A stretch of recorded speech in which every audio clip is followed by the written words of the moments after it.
Les historiens traditionnels vous diront que la grande pyramide de Gizeh était une tombe glorifiée pour les pharaons égyptiens.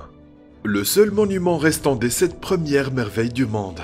Cette structure a été créée avec une précision mathématique et constitue un exploit unique et mystérieux de construction et d'ingénierie. Il n'y a qu'un seul problème. La grande pyramide ne possède aucune des caractéristiques des airs, notamment des artefacts extravagants, armurales ornées, entrées scellées, cercueils élaborés, ou même les momies elles-mêmes. Mais elles étaient construites avec des matériaux uniques. Les mêmes matériaux qui sont utilisés aujourd'hui pour la conductivité électrique. Ces faits conduisent de plus en plus d'historiens à penser que les pyramides avaient peut-être un but bien plus utile. La pyramide de Gizeh n'était pas du tout un tombeau, mais une centrale électrique, générant et transmettant de l'électricité à la civilisation qui l'entourait. Afin d'explorer ce sujet plus en profondeur, nous remercions Gaïa de nous avoir donné l'opportunité de partager librement cet épisode exceptionnellement instructif avec notre précieux public. Nous espérons que vous l'apprécierez. Les pyramides antiques, ces merveilles du monde qui ont mystifié et fasciné les hommes modernes depuis leur découverte, se trouvent sur presque tous les continents. Ces structures impressionnantes inspirent un certain respect.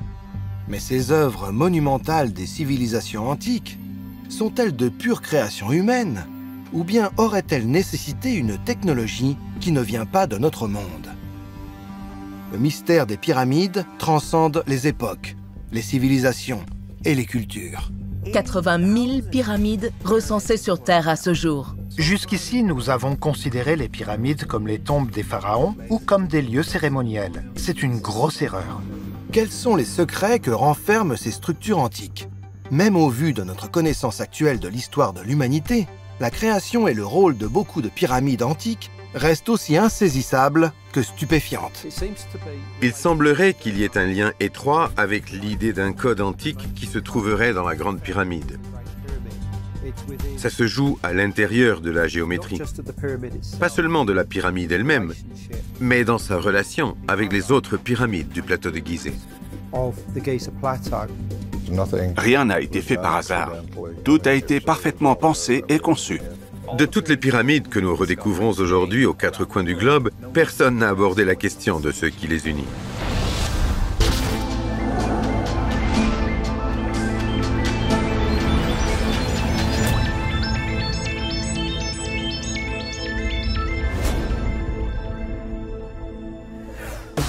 La grande pyramide de Gizeh en Égypte est l'une des plus célèbres du monde. Elle est constituée de 2,3 millions de blocs de pierre pour un poids de 6,2 millions de tonnes. Christopher Dunn, ingénieur depuis plus de 35 ans, a commencé ses recherches sur les pyramides de Gizeh en 1977. Quand on commence à s'intéresser au plan de la Grande Pyramide et à sa conception intérieure assez inhabituelle, cela ne correspond pas du tout au type de structure ou d'édifice dans lequel les gens passeraient du temps. Et bien sûr, en ce qui concerne la théorie initiale du tombeau, aucune momie n'a été retrouvée dans la Grande Pyramide. D'ailleurs, aucune momie authentique n'a jamais été retrouvée dans aucune pyramide. C'étaient des ingénieurs, des scientifiques, ils avaient beaucoup de compétences. Il est impossible que ce soit des esclaves qui aient traîné des pierres sur des rouleaux. Aujourd'hui, à l'école, on apprend aux enfants que les esclaves bâtisseurs ont mis entre 10 et 20 ans pour les ériger. Pour tenir ce délai, il faudrait qu'ils aient placé un bloc de pierre toutes les 1 ou 2 minutes en moyenne. Outre cette réalisation monumentale, la forme et la position de la pyramide sont également des merveilles fascinantes du monde antique. Contrairement à une croyance répandue, la Grande Pyramide n'est pas vraiment une structure à 4 faces. Les experts suggèrent qu'un examen attentif de sa forme pourrait nous fournir des indices sur son véritable pouvoir et sur sa relation avec le mouvement de la Terre. Beaucoup de gens l'ignorent, mais en fait, ce n'est pas une pyramide à 4 côtés. Il y a une légère concavité sur chaque face, ce qui en fait une pyramide à 8 faces. Alors quand on comprend ça, on débouche sur une autre géométrie bizarre. On débouche sur des nombres qui n'arrêtent pas de surgir, des nombres qui ne devraient pas être là. Des choses comme les constantes universelles qui sont connues depuis plus de 100 ans, la constante de phi ou nombre d'or, mais nous avons aussi des nombres étranges qui apparaissent dans les plans. Si jamais vous aviez le projet de construire vous-même une pyramide et de l'aligner sur le vrai nord, le sud, l'est et l'ouest, vous ne feriez aucune erreur. Il y a une erreur dans la grande pyramide, une minuscule erreur. Elle est orientée à 3/60e de degré du vrai nord. C'est d'une précision presque inquiétante quand on pense à l'échelle gigantesque du monument. La pyramide mesure 140 mètres de haut, pour une surface de plus de 53 000 mètres carrés. Elle pèse 6 millions de tonnes. Elle est constituée de 2,5 millions de blocs de pierre séparés. Vous prenez toute cette gigantesque montagne de pierre et vous l'alignez à seulement 3/60e de degré du vrai nord. On ne parle pas du nord magnétique qui varie, mais du nord astronomique, le vrai nord de cette planète. C'est quelque chose de tout à fait remarquable. Et c'est le nord de cette planète. Une fois de plus, la Grande Pyramide nous parle. Eric von Daniken, l'auteur de Présence des extraterrestres, estime que cette tâche monumentale n'a été rendue possible que grâce à l'utilisation de technologies avancées que les Égyptiens ont reçues de visiteurs venus des étoiles.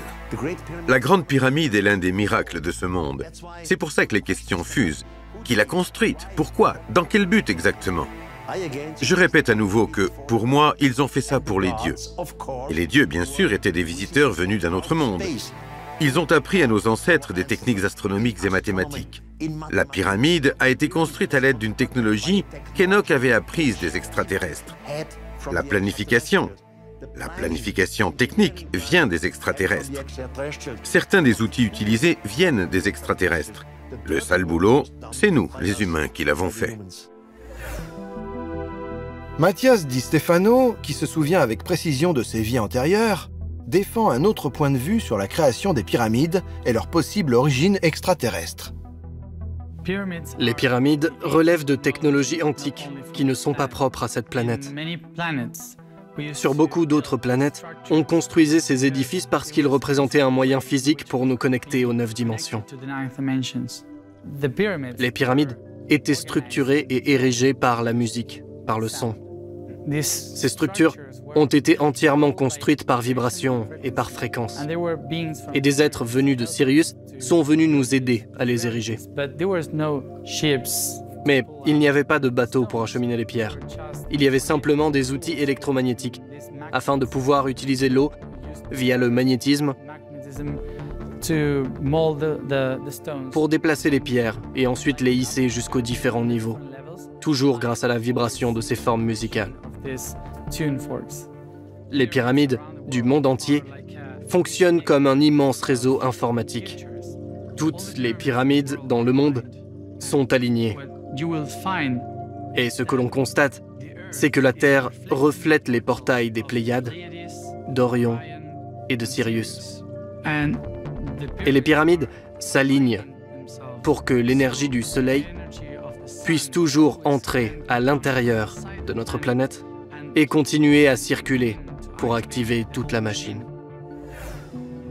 Grâce à l'imagerie satellite, des structures pyramidales continuent d'être découvertes partout dans le monde, sous terre, dans la jungle, sous la glace et même sous les océans. Bien que les sables du désert égyptien soient l'image communément évoquée lorsqu'on pense aux pyramides, ces structures résistantes ont été découvertes sur tous les continents et sous tous les climats de la planète. On en découvre en Antarctique, partout en Serbie, mais beaucoup de pays différents découvrent aujourd'hui des pyramides. J'ai passé beaucoup de temps dans les jungles du Honduras, du Guatemala, du Salvador, de Belize et du Mexique. J'ai vu des centaines et des centaines de pyramides, 250 pyramides en Chine. Alors on se dit, si les pyramides ne sont pas propres au Mexique, mais qu'on les retrouve sur les 6 continents, quelle est leur fonction? Toutes les pyramides chinoises, les 250, sont orientées vers le nord céleste. Les plus anciennes et les plus grandes, les pyramides égyptiennes, vers le nord aussi. Il semblerait bien qu'elles aient cette connexion entre elles. Si vous regardez les endroits où elles sont positionnées, il apparaît que ces cultures antiques avaient une grande connaissance des énergies terrestres et du travail avec les énergies terrestres, tout autour de la planète. Je pense que leur rôle fondamental est l'harmonisation de la planète, soulager les tensions de la Terre, afin d'éliminer la destruction qu'engendrent les tremblements de terre. En plus de l'harmonisation des plaques et des réseaux d'énergie de la Terre, Christopher Dunn a proposé une théorie supplémentaire dans son livre The Giza Power Plant. Quand on observe la Grande Pyramide, notamment en gardant à l'esprit l'hypothèse de la centrale énergétique de Chris Dunn, on constate qu'elle est construite comme une cage de Faraday. On trouve du granit, du grès, du calcaire. C'est une technologie, c'est une centrale énergétique. Nous voyons ces éléments agir comme des transmetteurs énergétiques. Je pense qu'ils expérimentaient l'énergie électromagnétique et la gravité un peu comme nous le faisons aujourd'hui avec l'observatoire HARP. En général, les fréquences sont couplées de façon harmonique dans toute la série de pyramides. Parce qu'elles utilisent les harmoniques et qu'elles travaillent avec les énergies de la Terre, les gens qui se trouvent dans leur périmètre vont le ressentir. Parce que nous aussi, nous sommes en résonance avec les énergies de la Terre. Si la Terre elle-même possède un lien énergétique avec les pyramides, serait-il possible que les humains résonnent eux aussi avec ces structures? Quels effets pourraient-elles avoir sur nous? Semi Osmanagish a étudié la pyramidologie pendant plus de 30 ans. C'est à lui que l'on doit la découverte des prétendues pyramides bosniaques, dont il affirme avoir constaté de visu les propriétés curatives. Osmanagish a invité l'animatrice de Open Minds, Regina Meredith, à en faire l'expérience au plus profond de la pyramide du Soleil. Nous avons eu beaucoup de visiteurs qui nous ont dit s'être sentis tellement bien. S'ils avaient de l'asthme, une fois sortis, en gros, ils respiraient mieux. Donc là, on va mesurer la concentration d'ions négatifs. Dans la première chambre souterraine, on est à 43 millions négatifs. Pas étonnant qu'on se sente si bien à l'intérieur. C'est 200 fois plus sain que ce que nous respirons ici. Extraordinaire.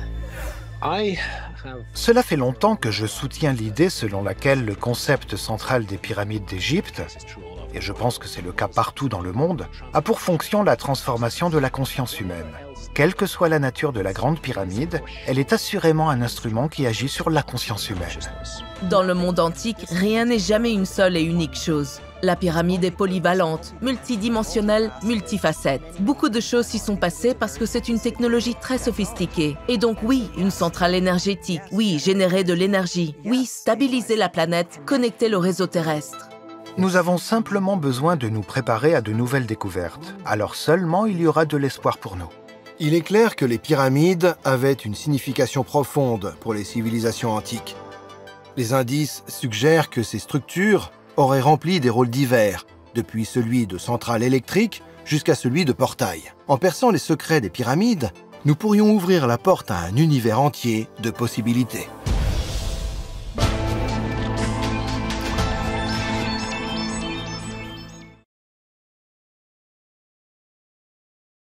Une fois de plus, nous exprimons notre sincère gratitude à Gaïa pour avoir gracieusement partagé avec nous cet épisode éclairant. Le dévouement de Gaïa à créer du contenu qui inspire, informe et responsabilise résonne parfaitement avec notre mission. Si vous avez envie de plonger plus profondément dans les royaumes de la sagesse et de l'exploration, assurez-vous de cliquer sur le lien dans la description pour vous abonner à Gaïa et débloquer un trésor de contenu révélateur, y compris de nombreux autres épisodes comme celui-ci. En rejoignant la communauté Gaïa avec le lien dans la description, vous soutiendrez également notre propre chaîne, un geste pour lequel nous vous remercions de tout cœur.